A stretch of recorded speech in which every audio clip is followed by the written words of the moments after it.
Everyone is spitting on this movie. A video by Penguin Zero. All right, man. Let's see what this movie. Let's see what this video is about. So I just saw Him. This is a movie that a lot of people are clowning on. It's not doing too hot right now. People are taking their turns spitting at it. And now that I've seen it, I'd like to weigh in. Is everyone blowing it out of proportion, or is this film really as bad as everyone claims it is? Kinda. Like, it's not a good movie, but I don't think it's, like, unwatchably horrible. Yeah. So I'm only watching this video because I saw the movie Him and I don't like it. Is it the worst movie? I don't think so, but I'm curious to see what Penguin's take on it is, if it's similar to mine, because I want to add my own sentiments to the movie, because I feel as though that a lot of people are being dishonest about how they feel about the movie because it is a quote-unquote Jordan Peele movie, but not Jordan Peele written and directed, Jordan Peele produced. So let's see what they're saying, or what he's saying, I'm sorry. There was real potential here. The concept alone I find kind of fascinating. A football horror movie. There are so many elements you could explore there, from like CTE and stuff like that, and then play with the audience's perception of it. And I've seen other people mention this, but you also have like the built-in goat, where it symbolizes something more satanic, and maybe exploring like what it would mean to sacrifice everything to become the best at it. All things I feel like would be a fucking easy touchdown here for them to explore with this movie, and kind of expected them to, but it doesn't. It's a film that doesn't really have anything that it wants to get across to the audience at all. Most of the movie is kind of just like a bunch of scenes thrown together without really giving you any reason to care about, like, even the main character and what he's going through. So that is my biggest gripe with the movie as well. I feel as though as I was watching the movie, the concept of the movie was great. Like he said, a football horror film is fresh, brand new. I don't think that there's ever been a football horror film. However, just because something is new doesn't make it automatically good. I feel like I got the same sentiments with the movie. What movie is it? The movie Weapons, where I felt as though the concept of the movie was incredible, but when you're just kind of throwing everything together, it's not really going to hit. And yeah, I didn't feel like it made me care about the movie at all, or the characters. Let's keep it going. Which is a shame, because the performances across the board are really strong, especially Marlon Wayans. I actually thought he did an amazing job as the villain here. Big facts. But there's nothing like really fleshed out about it. There's nothing to care about, and there's nothing to get invested in story-wise. It's kind of a mess. And most people are saying the same thing, style over substance. And that's very true. It is a stylistically good movie. Like, it actually does show real potential. The cinematography is extremely interesting, especially when they do like these X-ray scenes. Then they get like really like visceral with it. It's very cool. Like, I actually thought they did a great job with some of like the wild scenes that they showcase. But I didn't really understand that scene. Like, I remember that scene where they did the X-ray stuff, but I didn't really get what its purpose, what it served, other than it just looking kind of freaky. But there was a lot of stuff in the movie that looked good. It looked interesting, but it didn't really lead to anywhere. It just was something cool to look at. If you were to walk into this movie as it was playing, you'd be like, oh my God, this is a really good movie. But if you look at it for what it is, storyline, character development, and stuff like that, it doesn't really hit. But let's keep it going. it just doesn't go anywhere or contribute to anything. And then the second half, well, not the second half, the last like 30 minutes of the movie is dedicated to just getting rid of all of like the abstract and all of like the mystery of it, and just beating home what it all is. Spoiler alert, it's like cult ritualistic shit, that kind of thing. And then it all of a sudden, all at once, just becomes like a normal Hollywood slop buffet, where it even ends with Cameron Cade, he's the main character, going on a killing spree, taking down all the bad cult members with a sword. And Very Kill Bill-esque. They will never let that movie go. The way that they still make references to that movie is actually insane. But let's keep it going. an axe, like chopping their head off and disemboweling them. It's very goofy.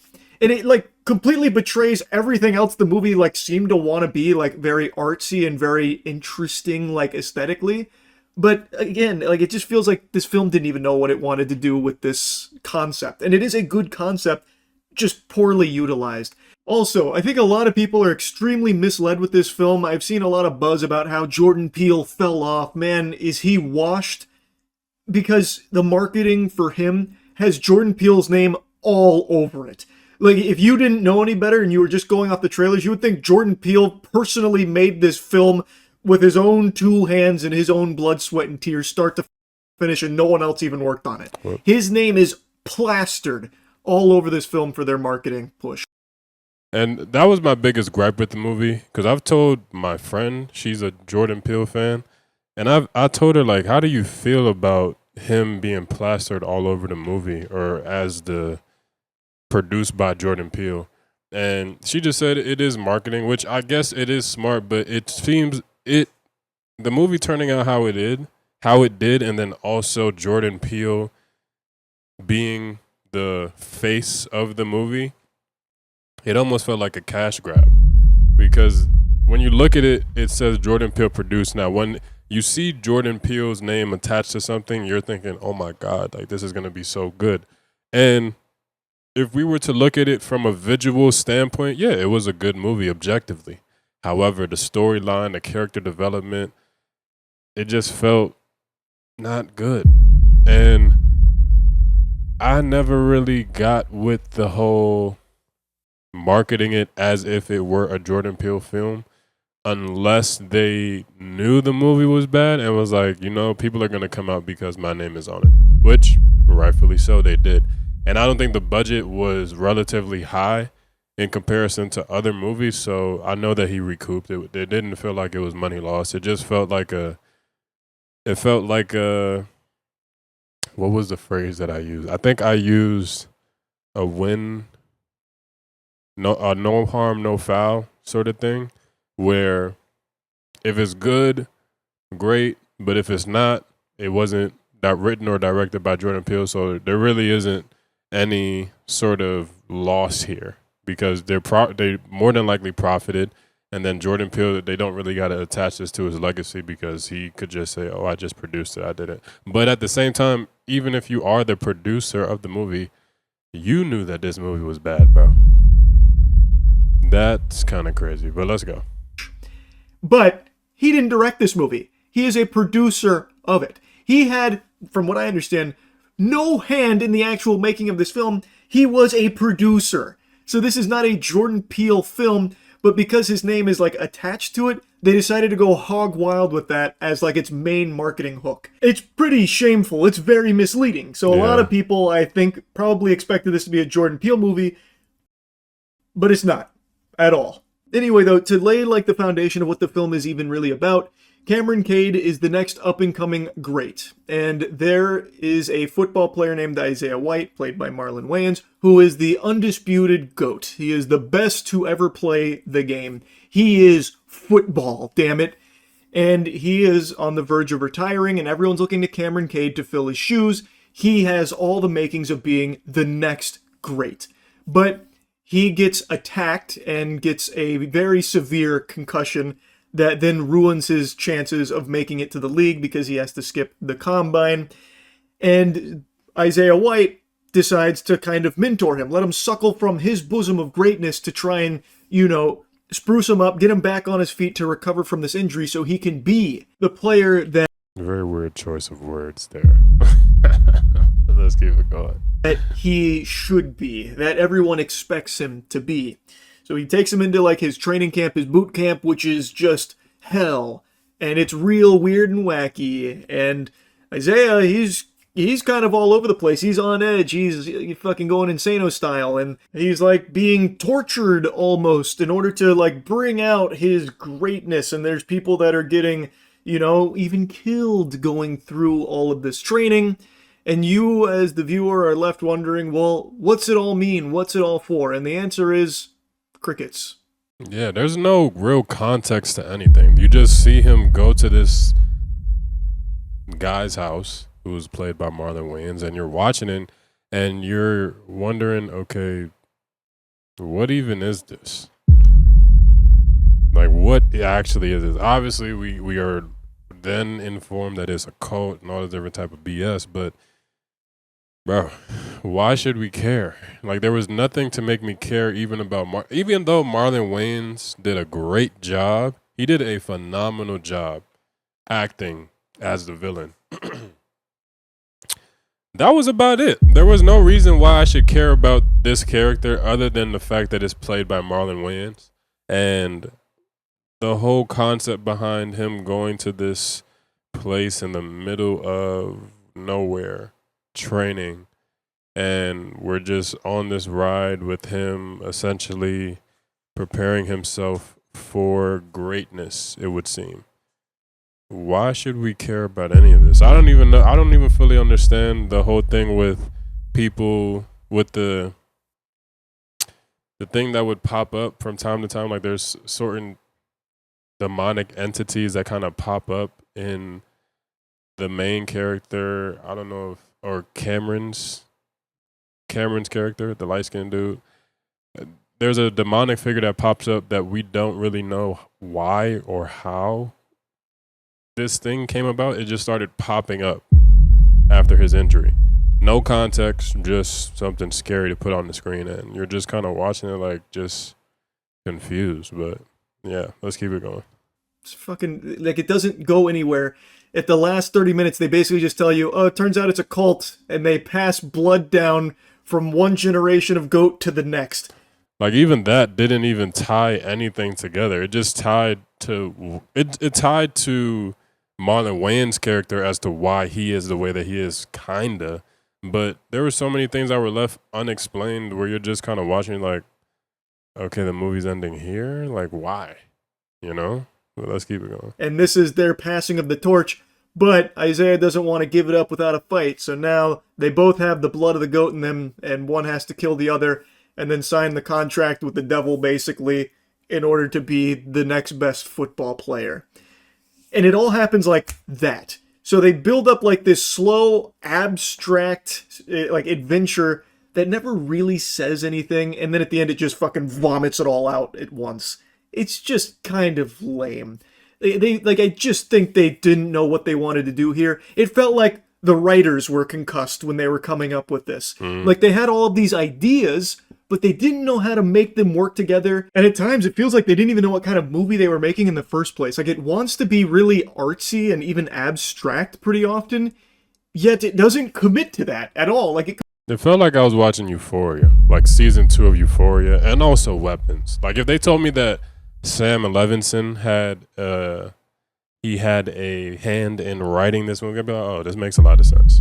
Because it just became such a artsy-fartsy thing to just throw so many different effects, so many different schemes on what this movie could be, or how much can we push the envelope artistically, that they kind of lose the plot.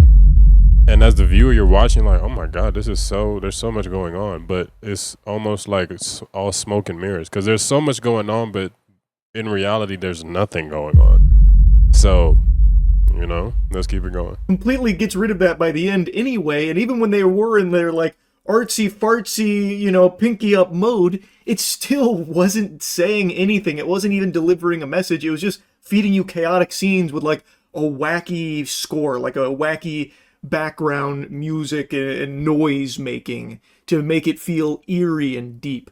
But it doesn't actually do anything. And it feels like it wants to do everything at once. So, like, it's billed as a horror movie. It's not one. Like, there's nothing scary about this film at all, and it doesn't try to be. But it does borrow something from the horror genre, like 2 jump scares. And then they introduce, like, these cultish fans of Isaiah.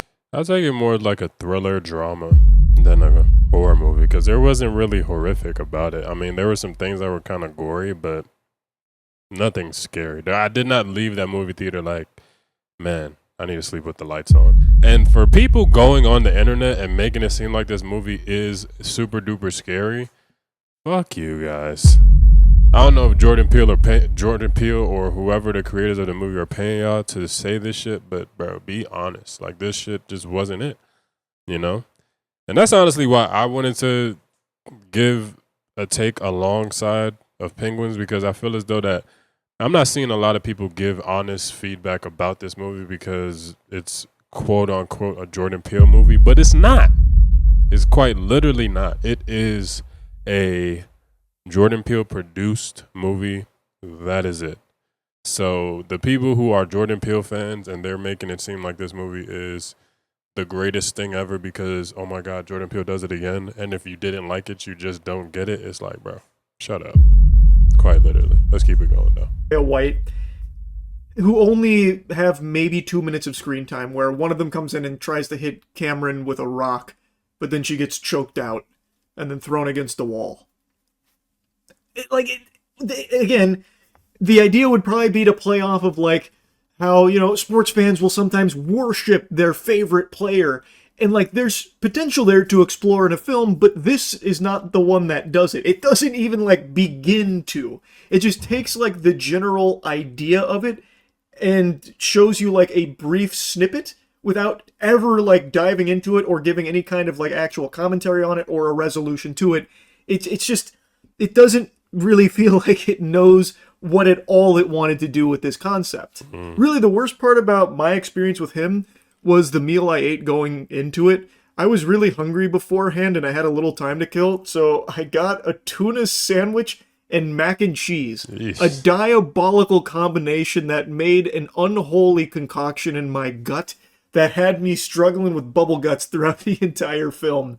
And I will admit, a traitorous fart or two may have escaped my cheeks, but it seems like this movie's kind of flopping. There weren't a whole ton of people in that theater, so the auditorium wasn't exactly, you know, hitting the PU who did that or anything. It kind of just, you know, got to dissipate without disrupting many people's, you know, viewing of him. Okay. That was a weird way to end the video. I actually can't. Weird way to end the video, but no video. Whatever. Yeah. If I were to wrap up him, I feel as though that the movie was a cash grab. I think that people who are saying that this movie was good are being dishonest because a lot of people are Jordan Peele fans, so they don't want to talk shit about Jordan Peele.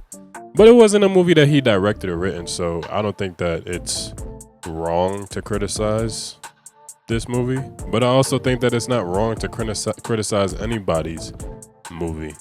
Movies are meant to be criticized. Art is meant to be criticized. It's meant to be judged, you know. You can still have appreciation for the art and still not like it. You know, I feel like there were elements of the movie that I really enjoyed, but for the most part, I don't think that this movie was good. And I think that it's okay to say that, but there's too many people who aren't being honest because they feel as though that they are. I've seen so many people talk about this movie as if, yeah, if you don't have religious context or if you haven't read the Bible, then you wouldn't get it and all the different type of shit. But that's not fair. Like, it's not a fair argument to make because a good movie, you should be able to walk into the movie and the movie provides you enough context where you are fully aware of what's going on. And I feel like this movie did a poor job of doing that. And I think that a lot of aspects just didn't make sense. So, yeah, I thought that the movie was probably a 5 out of 10 if I were to give it a rating. I think that the acting was good. The way it was shot was really good. The effects, but the storyline didn't really hit. But that's just me, though. But, you know, if you guys did like the movie, let me know what you guys think in the comments below. Be sure to like, comment, subscribe, hit the bell, and I'll see you on the next one. Peace.